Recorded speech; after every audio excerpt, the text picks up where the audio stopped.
So what I would challenge this young man or young woman to do is you have to look inside of yourself to see what you really want. What are you passionate about? We use these words and these little phrases of only the strong survive and all this other crap. They're all just fucking words. I get so tired of hearing people just talking. Like right now, someone may think Goggins is just talking. You don't know me. So when I speak from passion. I speak from experience. I speak from suffering. I have to tell this young man or woman that the only way I believe, this is my experience in life, the only way you're ever going to get to the other side of this journey is you have got to suffer to grow. To grow, you must suffer.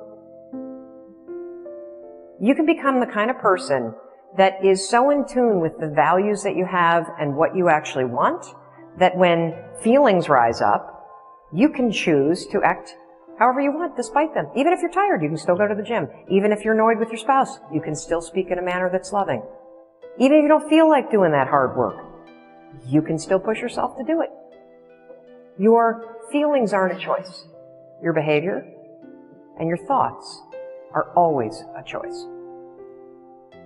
Several people live to be 100 years old. They have great lives and they have great kids. The kids go to college and all sorts of stuff. But somewhere in their life, there was a point where they had a decision to make. They can go left or right on this path. Left was the easy route. Right was the hard route. A lot of people take the easy route. And they had a good life that way, but the better life was going to the right side. And you may have 20 years of pain and suffering to get past it, but a lot of us die never truly starting our journey. And I would tell this young person, you gotta start your journey. It may suck, but it will come out the other side where you're coasting. Many people are suffering from battle fatigue.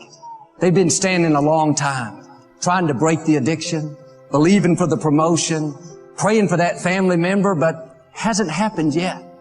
They never dreamed they'd still be single, still be dealing with the illness, still be trying to get the loan.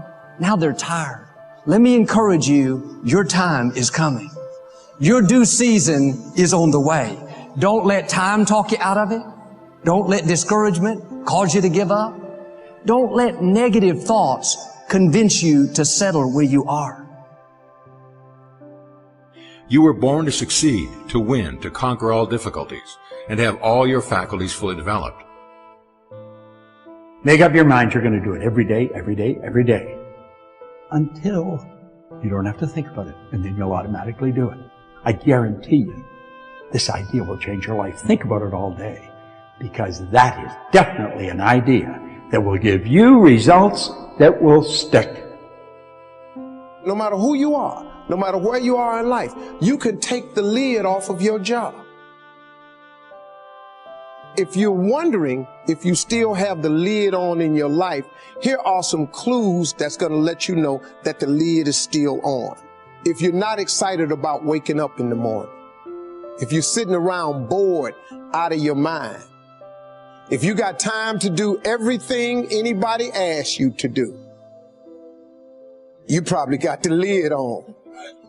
If when you tell your dreams to all your friends, it makes sense to them, you got your lid on, man. Your dreams should not make sense to everybody. You got to say something that make people go, how you going to do that? That's when you got the lid off. And if I were you, I'd do that. I'd take the lid off.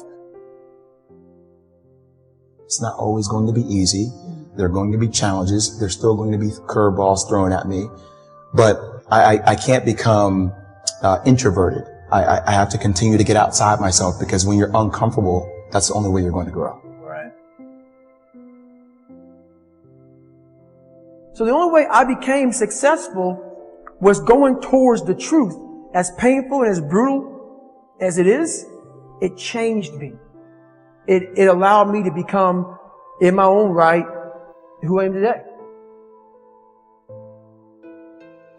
You face your fears, you become the person you want to be. You run from your fears, you're not living. You're alive, but you're not thinking the freedom. You're not running the day. The day's running you. You always be the fucking servant, not the master, guys. We all fall down in life, guys. The question is, who gets back up? Again, it's not the potential of the individual. It's not the genetics. It's a perseverance. The never say die attitude. If you constantly keep throwing shit against the wall, eventually something will stick, guys. Never give in to what you want. We need trust, right? We need trust. When we're surrounded by people who believe what we believe and trust starts to emerge, when we trust them and they trust us, we're more willing to take risks. We're more willing to experiment, which requires failure.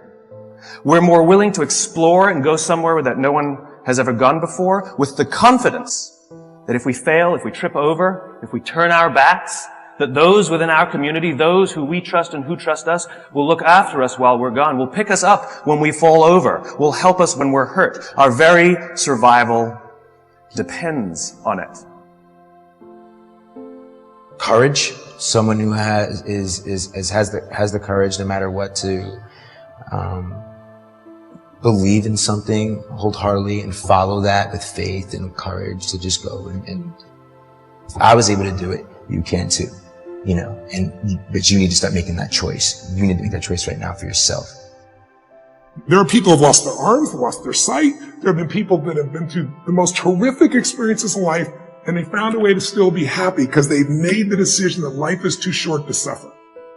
God will use the foolish things to confound the wise. God can use a man without arms and legs to be his hands and feet, to prove that it's not about Nick. It's not about his ability. It's not about him and his strength and how he speaks all around the world and uses his hands greatly as gestures and body language while he gets excited preaching. It's not about me. It's about Jesus. I didn't write my story. Jesus wrote my story. He knew me before the earth began. And I don't know about you, but yeah, it's good to have a job. It's good to have a relationship and get married and have kids. It's good to have that stuff. But until you find Jesus Christ as your Lord and Savior, there will be always something missing. You can't rely on you because you will fail you every single time, just about. I needed Him. Not just because of this, but for my heart, for my mind. By the grace of God, He kept me here on earth. Even though I tried to commit suicide at age 10. The bullying at my school convinced me that I was a mistake, that I'd never eventuate to anything. Man, what a lie. When you realize it's just the devil, I say just the devil because the devil's nothing compared to Jesus. I was listening to the encouragement my parents were saying, but then listening to the lies at the same time. The lies saying, you're not good enough, Nick, just give up. No, I am wonderfully and fearfully made according to Psalm 139. Oh, Nick, you should just give up. No, I can't do all things through Christ who strengthens me. But what we need healing first is in the inside and to hear the voice of God. Hearing the voice of God, when you hear a phone ring, you pick it up. Okay? When you're sometimes dialing into heaven and it feels like He's not picking up, don't hang up on God. He's listening.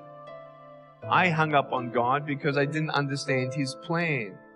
God said through my parents, Nick, God's got a plan for your life. Jeremiah chapter 29, verse 11. I have a hope, plan in the future. I'm like, no way. There's no race like that. There's no heaven. There's no God. Look at all the pain in the world. If God loved the world, then why is He letting so much pain happen? Later on, you realize in the Bible, God doesn't give us pain, but whatever the enemy tried to use for bad, God turned into good. I can't do anything with my broken pieces, but there's nothing that God cannot do. I've seen pain. I've seen miracles. God allows things that we don't understand, but I want you to know if you hold on to Him, He'll hold on to you. If you trust in the Lord with all your heart, even when you cannot walk, He'll carry you. When you don't get a miracle, you can still be a miracle.